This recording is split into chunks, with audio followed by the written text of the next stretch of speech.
Assalamualaikum, good evening, and welcome to this evening's event. I'd like to welcome you on behalf of Edinburgh Stop the War, the Islamophobia War, and the Middle East in chaos.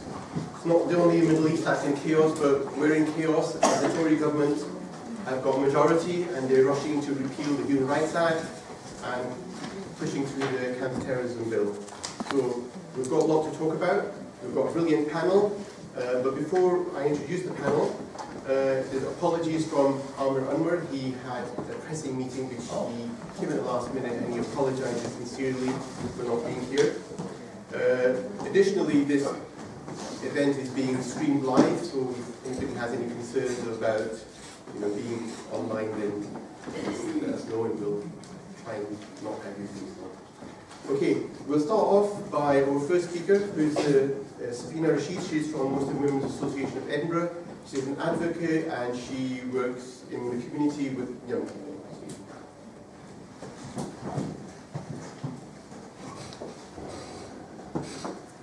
Hi everybody.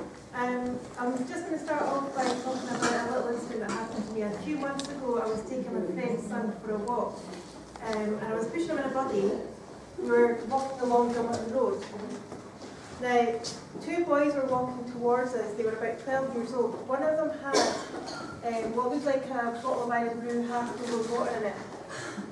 The one who was holding the bottle mumbled something about Muslims. I didn't quite understand exactly what he was saying because it wasn't particularly coherent, but I knew from the tone that it wasn't pleasant. I just kept walking, and then he walked past me as well. What ended up happening then was I could hear something flying towards me. I turned around and there was a bottle coming towards me, the bottle that the boy was holding, that was coming towards me. It actually landed, I kept walking and it landed on the road beside me.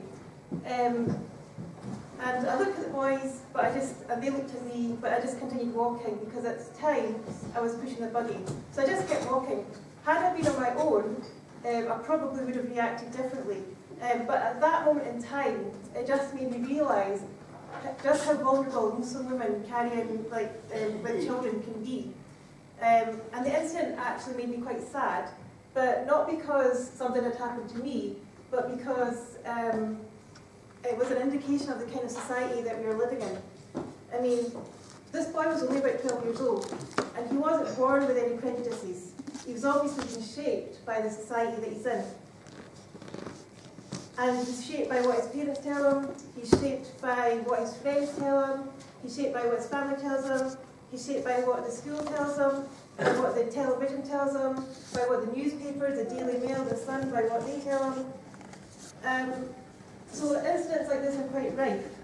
And it's a sad state of affairs that when you speak to any Muslim, or indeed anyone who's brown, or anybody who has a beard, okay, most of them will be able to narrate events that have either happened to them, like this, or that have happened to somebody that they know.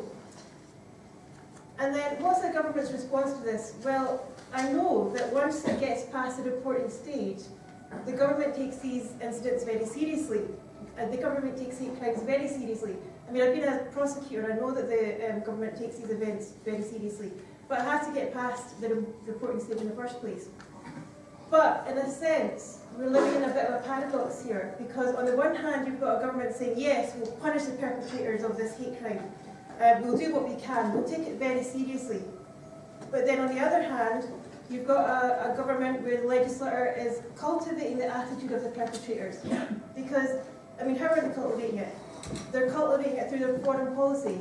They're cultivating it through allowing for random airport stops that don't even require any grounds of suspicion. Just they can stop anybody willy-nilly, basically.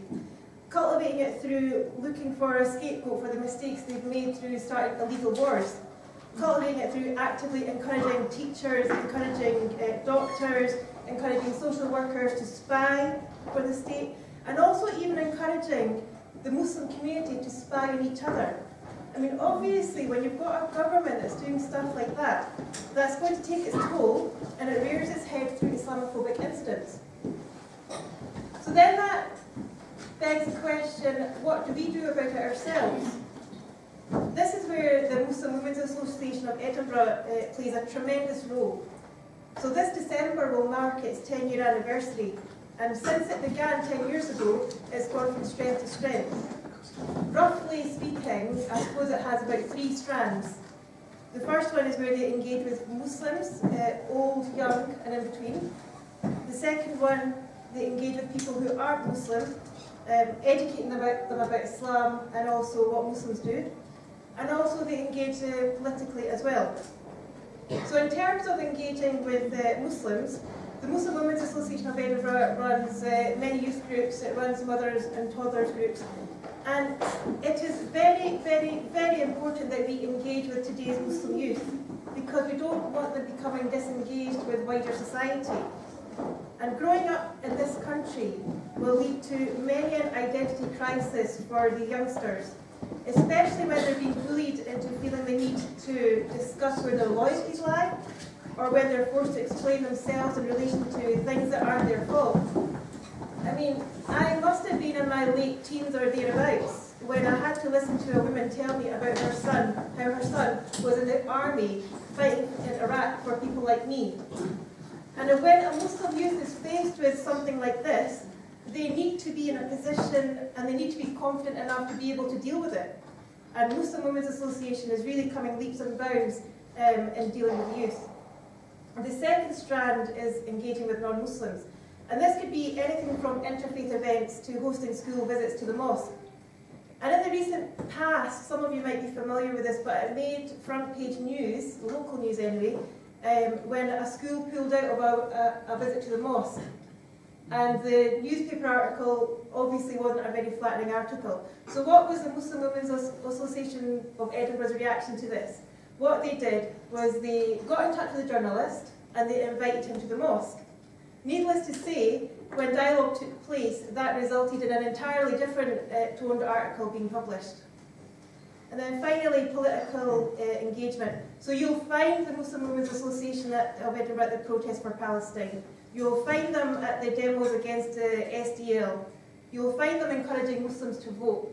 And you'll find them campaigning for the release of prisoners who are detained indefinitely without any hope for trial. And having been going for a decade already, I'll just finish off by saying, long may their work continue for decades to come.